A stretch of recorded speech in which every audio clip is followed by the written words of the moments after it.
All right, guys, thanks for joining me today for this month's episode of Office Hours. We're going to be talking about toenail blisters, or more particularly periungual and subungual blisters. The reason I wanted to do this subject is I've actually been wanting to sort of cover this in some way since 2016, since I got this really weird picture drawn for me at a race, and this was someone's idea, a runner's idea of how toenail blisters are caused.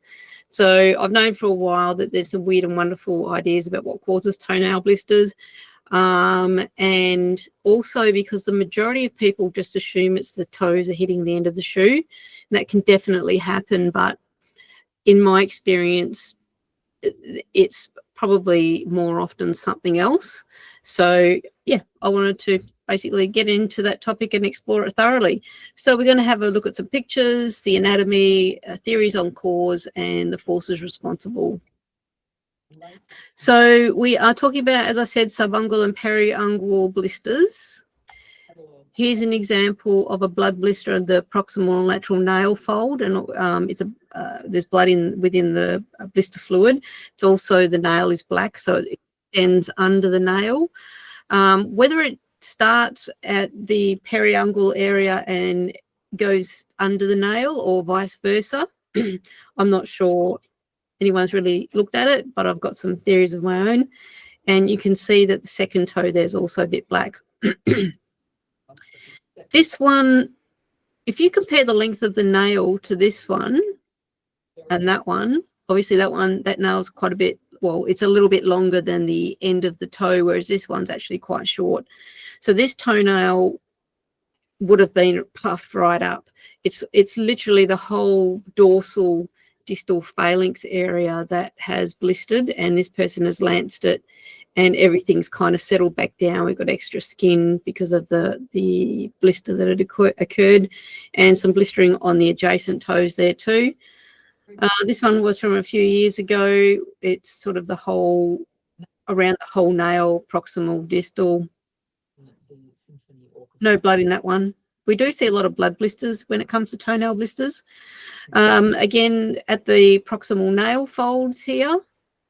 My thoughts are that the blister causing forces are at their worst under the nail.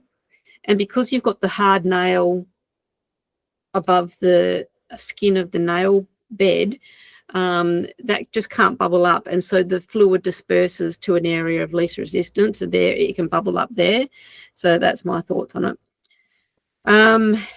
Another couple of blisters there, nasty, involving the whole sort of distal phalanx area. And lastly, this little gem. So we've just got a black toenail on the big toe, and the third toe we've got a proximal blood blister. There's a lot of dirt involved, so it's a little bit clouding what we're actually seeing there. It's probably not as bad as it looks. But if we have a look at nail anatomy, you can see we've got the nail plate, and if we look at it in relation to the distal phalanx. So obviously the nail extends proximally into the toe, and you can see it's much closer to the phalanx or the bone proximally than it is in the middle or towards the end. So although I think it's likely that the shear that causes toenail blisters occurs under the nail, for reasons I'll explain soon, there is the possibility that there is some impact, or at least the shear is more significant proximally, just because of the closeness to the bone. There could be some impact, and there's just less capacity to absorb shear, whereas the thickness of the soft tissue between nail plate and bone obviously is thicker the more distal you go. So yeah, that's potential. In terms of friction blisters, look, we know they're caused by repetitive shear deformation. It's nothing new. Yes, the mainstream idea of what causes them is rubbing, but we've got to start thinking about what's causing shear deformation, because that's what causes the blister injury, which is a mechanical fatigue in the epidermis.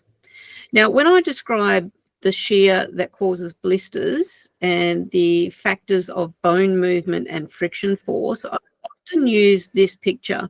So at the top here, it's at rest. We've got a bone. Let's say it's a metatarsal head. We've got the underlying skin, and the zigzag lines just kind of represent the skin, and all the soft tissue layers there are not on stretch. They're kind of at rest.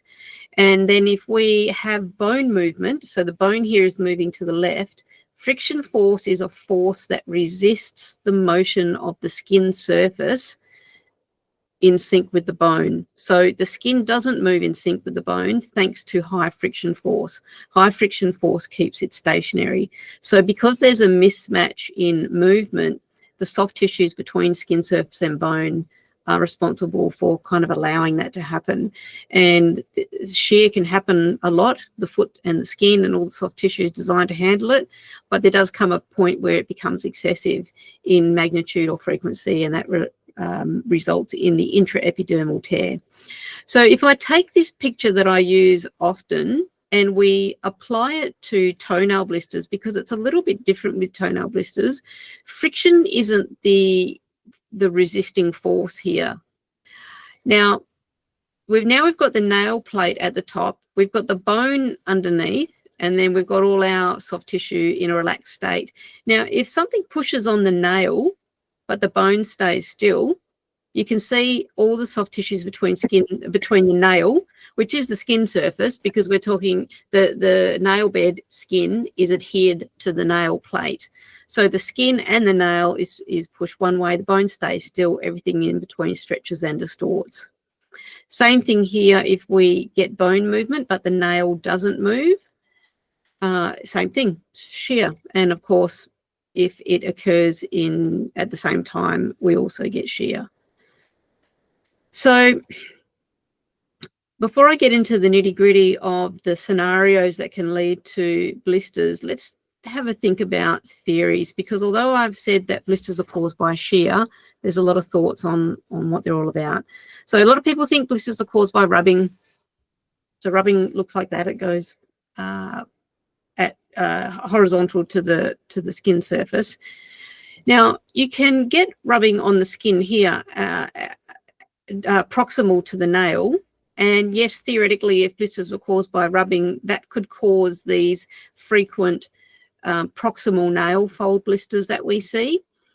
Rubbing on the nail, though, unless that rubbing means the nail rubs with, like, moves with the rubbing, so it's a really high friction rub, it's not going to really impact the nail bed skin and everything underneath it. And I don't think of the nail as a very high friction surface. I think of it as a relatively low friction surface, especially compared to the sweaty skin of, the skin that's proximal to that.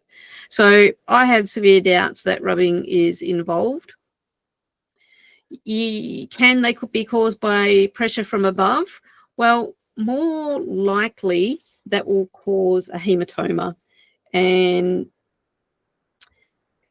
injury can certainly occur. Like if you drop something on your toe, that will cause a hematoma, which is a lot like a blister, but it has a different mechanism. Now, I have my doubts as to whether there's really that much pressure on this area of the toe ordinarily in a shoe, unless the shoe is a really, really shallow toe box. I just don't think we have the kind of pressure that would contribute to blisters, or even just black toenails, subungual hematomas. So we know that pressure alone is not sufficient to cause blisters. Pressure alone is likely to cause a subungual hematoma, and I just think that we don't have the amount of dorsal pressure on the nerve to be that contributing to blisters. The third theory, as I said, is this one that I saw at a race one time. It's like a seesaw effect. So their thought was, because they often see these proximal nail fold blood blisters, what must happen is that there is pressure to the distal dorsal nail, and somehow there's some pivot in the middle of the nail such that it can't move up or down, and so we get this seesaw effect, and it lifts the nail proximally, and that causes the blister. I mean, I just don't think, number one, we have the pressure on the top of the nail like that, and we don't really have a pivot point, I guess, unless you have a subungual exostosis. But yeah, I just think that this is incorrect, but a good indication that runners are trying to figure out what the cause is, because generally they get told it's your toes are hitting the end of the shoe. They realize that's not the case, and so they're trying to troubleshoot. And lastly, which is my best guess, is that it's mainly caused by pressure on the end of the nail. So what happens with pressure on the end of the nail is we get shear due to pressure at that edge, because the nail is adhered to the skin underneath the nail. So nail plate is adhered to nail bed. You get pressure on the nail, it's going to press that nail backwards, and therefore the skin surface, and therefore all of the soft tissues, and that results in the shear. It may be a little bit more at the proximal end just because it's closer to the bone in that area. But this is the cause of the intraepidermal fatigue, which is the blister injury. Fluid begins to accumulate. It can't make the nail bubble up, at least not initially, and so it just tracks to the outer sides, lateral, medial, proximal, and even distal periungual areas, and that's why that skin bubbles up. And then the continuing repetitive shear deformation, the more just everything around the nail puffs up, and therefore it kind of lifts the whole nail up. So we're going to have a look at a few scenarios here. So I've just got some really simplified anatomy here that I hope you find helpful. So we've got bone, which is the brown bit. We've got the soft tissue, which is obviously viscoelastic, and then we've got the hard nail on the top. And we're starting with the nail, which is in line with the end of the toe. So it's not a long nail, but of course, excessively long nails are going to exacerbate all of these scenarios. I'm going to add in some lines just to replicate or to indicate shear. So this is showing that there's no shear, everything's in a relaxed state, and then we're going to add the shoe. So let's just put that picture right to the top there. Now, in normal function, what happens is our forefoot loads, our toes become weight bearing, our foot is elongating, there's a little bit of forward momentum. And so the bone and the whole toe, so the bone and the nail plate, moves towards the end of the toe box. But because we're wearing shoes of the correct size, nothing hits the end, and so we get no shear, as indicated by the straight lines between bone and nail on that bottom picture. So that's normal function. Now let's have a look if the shoe is too small. So here we've started with the nail and the end of the toe abutting the end of the shoe, end of the toe box. Now when we walk and our foot moves forward, so the bone moves forward, well, the nail can't move any further forward. So the force actually keeps that nail stationary while the bone continues to move. And we can see we have stretch, those angled lines between nail and bone indicate shear deformation. So that, to my way of thinking, that is the shear that causes subungual blisters. How do you prevent this? Well, you need a shoe that's the right length for a start, and in race situations, it's not overly uncommon that we cut holes in shoes. It's not ideal, but in a race, we're sort of in a tricky situation, and we don't really have any other options, so that can be done. Make sense? Now, if we have a scenario of a shoe which is too loose or too big and allows your foot to move too far forward. So here we go. We've got a big space between the end of the toe and the end of the shoe. Our foot slides forward a lot because our laces are too loose or the shoe's just too roomy. So we get compression of the soft tissue at the end of the phalanx, at the end of the bone here. The nail abuts the end of the shoe as well, but of course it can't go anywhere. It doesn't compress because it's hard, and therefore it's kind of forced backwards, and we have shear again. So what's the fix for this? We need firm lacing. There's no two ways about it. In the fourth scenario, we're looking at clawed toes. So here we are with, obviously, I'm really exaggerating the simplified anatomy here, but a clawed toe, the toe is right at the bottom of the shoe. The nail is abutting the end of the shoe, so is the end of the toe. When we function, the weight moves forward, our toes claw more and become more weight bearing. So the soft tissues compress at the end of the bone.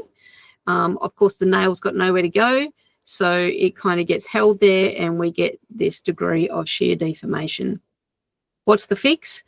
Well, definitely toe props. I mean, I use toe props a lot for this sort of thing. I think this is the main scenario that athletic people, active people need to address, or at least need to consider when they're getting blisters under the toenail. I think it's more likely to be the toes clawing than the toes hitting the end of the shoe.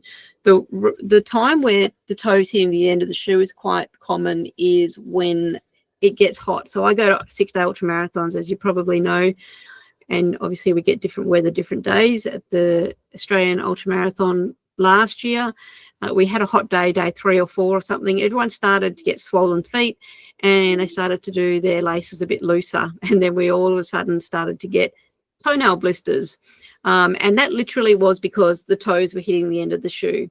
But without that, more often than not, it's the toes clawing that we've got to address. And so we need to do some sort of toe prop. But if you're seeing this person in clinic, you know that they've had toenail blisters before, therefore you anticipate they're going to happen again, and so you can act preventively. If there's any mechanical reason for this toe clawing, then of course you'd be trying to address that too.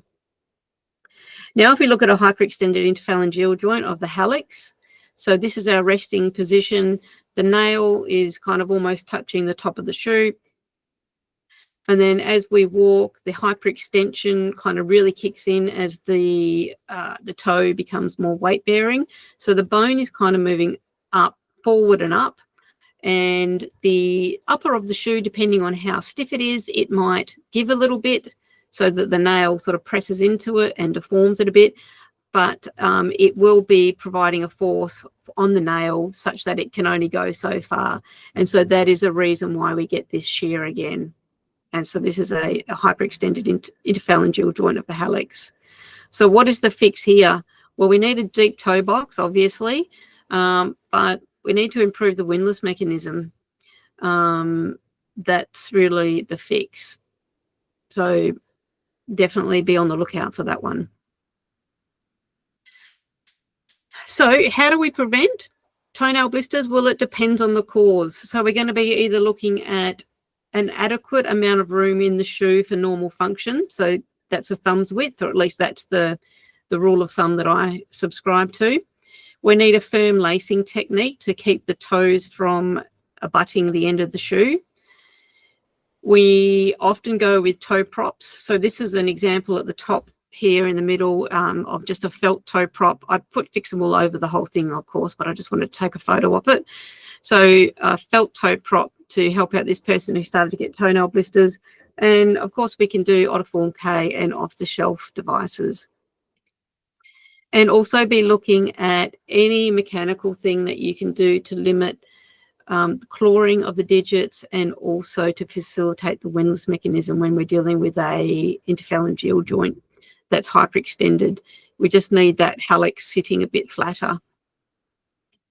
And I didn't really do an image for nails being too long, but I think that that's pretty self-explanatory. On its own, it can be an issue with normal function, just the nail abutting the end of the shoe. You would be surprised at what I see at ultra marathons, how long people's nails are. They rock up to these events. But definitely if you combine a long toenail with any of these scenarios, it'll be even more so. So that's my little presentation on toenail blisters, but we've got a few questions that are related to this. So Leanne asks, what's the best way to manage toenail blisters in distance runners? It's all of those things that we've talked about, Leanne. You really need to hone in on what the cause is. Is it the shoes are too short?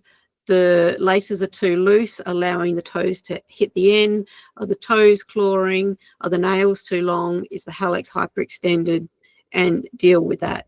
But I suspect what you really are asking me is, how do you treat them? So, and when I say treat them, I mean, are you going to lance them or not?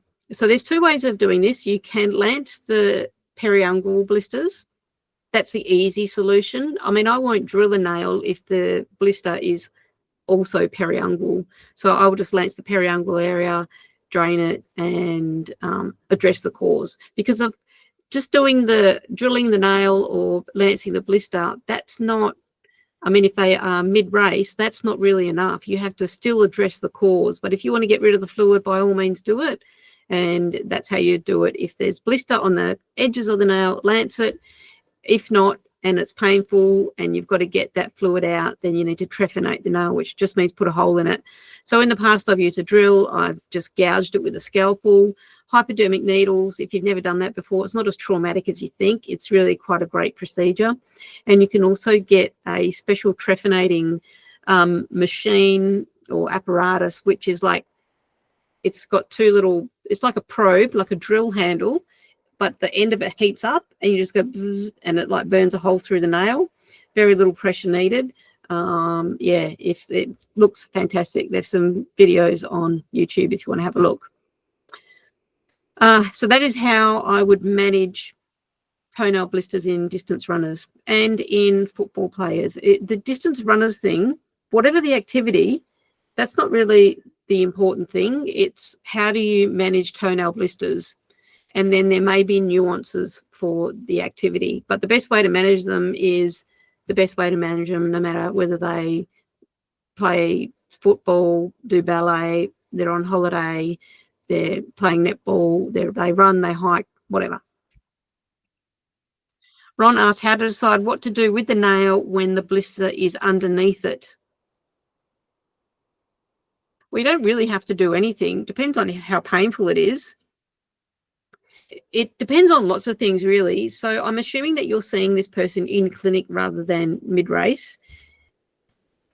If the nail's very loose and very long, I want to do something about it. So I would at least trim the nail if it's long, because there's every chance that you could either lance or not lance it. But if you can stop all the blister causing forces, then all the fluid will reabsorb and the nail will settle back down and everything, they'll live happily ever after. But it depends on what their job is and like what's their immediate upcoming activity and what shoes do they wear. So there's a lot of opportunity to do nothing, but it will depend on, if it's painful, then you're going to need to lance it or drill the nail, depending on if there's periungual blisters or not. So yeah, it kind of depends on a lot of things, but there's no hard and fast rule, oh, you've got to remove the nail or you have to drill the nail. It all depends on these things, these factors, in my experience. Holly asks, patients always ask, will the nail fall off? Is there a way to tell? I kind of racked my brains on this one, Holly. I couldn't really think of a specific feature to look for. Again, I'm assuming that you're looking at this from an in-clinic perspective, so post-race, some days post-race. I think a good predictor of whether the nail is going to fall off, if it's not really, if it's relatively, if it's kind of still attached, then there might be the blister's still resolving.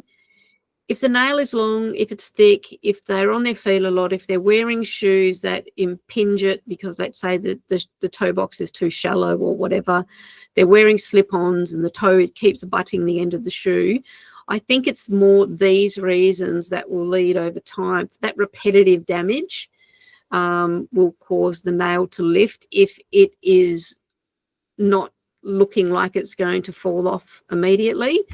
But yeah, it'll depend also how much fluid, like how much it puffs up, but a lot about what happens post-race and what they're going to be doing in the days and weeks following that.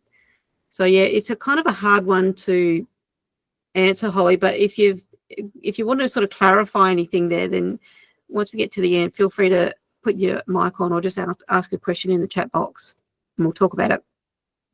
Danielle asks, what's the best tape or padding to prevent toe blisters? Well, if I had to just give you one answer, it would be gel toe protectors. Gel toe protectors absorb shear like nothing else. They are fantastic for the majority of toe blisters, but not all of them. So there's different types. There's like 6 different types or areas of toe blisters, and I would kind of do different things for each one. So as I've explained for the subungual blisters, you know, could be toe props, could be lacing, could be get the windlass mechanism working better, all that kind of stuff.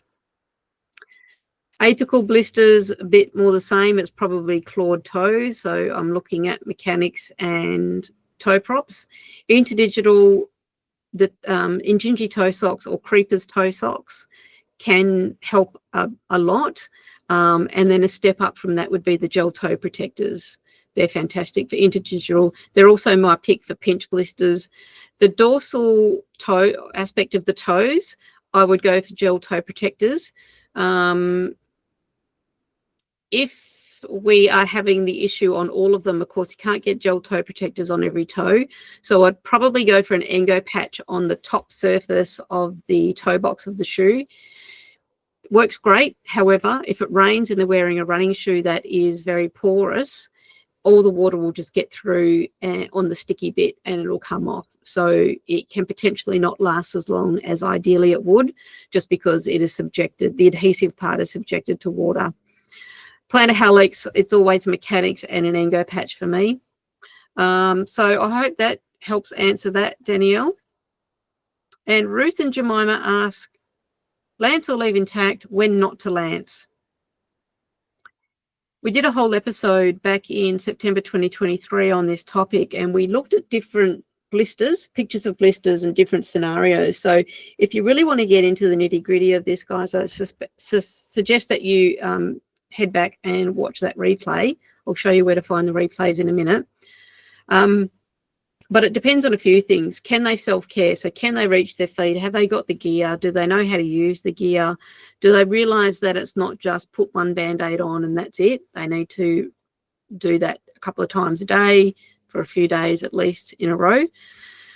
And I might not lance, let's say, a posterior heel blister if that person doesn't work or they can manage to spend the next week in a scuff or thongs or barefoot. So that would be a reason why you might not need to lance a blister. I've got no qualms about lancing blisters, particularly in races, because I know that they're probably going to spontaneously pop in the shoe in a grubby environment an hour later or a day later. So I don't mind taking the bull by the horns, doing it in a nice clean way, educating them on what to look for in terms of what infection looks like, what cellulitis looks like. Yeah, so lancing is not bad, but you are opening it up to infection. So you do have to be careful. There are certainly times when there's no need to lance, and there are definite times when I would tend to lance. Immunocompromise is certainly one of those times when you might err on the side of not lancing. To find the replay of office hours, just head over to pro.blisterprevention.com, go to the Learn tab, and that drop down, you'll see office hours. That's where all the replays are. And finally, Jessica asked, are there any particular socks that are better at preventing blister formation? Kind of. The question of what socks are best is a really tricky one. We know from the work of Herring and Ritchie in the early 1990s that thick is better than thin, at least when you compare 100% cotton to 100% acrylic. The tricky thing is there is no such thing as a 100% acrylic sock. But I think the moral of the story there was thick is better than thin in terms of blister prevention. Does that mean if you get blisters you need to wear thick socks? Not really, but if you just wanted to make one change and you were quite as happy with a thin sock and a thick sock, you'd probably opt for this thick sock. But with socks, it does come to room in the shoe and also just general comfort. And I tend to get people just to go for comfort mainly. And I'm more inclined to target the blister site and find out all the relevant factors and find the best prevention for an anatomical site, rather than use a specific sock and expect it to fix all blisters or prevent all blisters. I don't think that that's overly, I probably shouldn't say that. I just think you can do better than socks, but certainly the Herring and Ritchie studies found that thick was better than thin, so I do err on the side of thick. Toe socks obviously are better than any other sock for the interdigital space, because normally it's a skin-skin interface, but all of a sudden you wear a double sock, you've got skin, sock, sock, skin, so you've got 2 layers of sock. That adds a lot of bulk to the toe area, but certainly worth considering. And on toe socks, there's 2 brands. Injinji, they're mainly synthetic. They do have 1 or 2 wool toe socks. And then there's Creepers, and they're mainly merino wool. So because I have a lot to do with ultra marathons, I've recently found out that they are loving the Creepers socks. They're loving the wool rather than the synthetic. So just a little tidbit there. So guys, that is 31 minutes. What timing? Are there any questions? Happy to take any questions at all. Either put your mic on or pop a question in the chat box.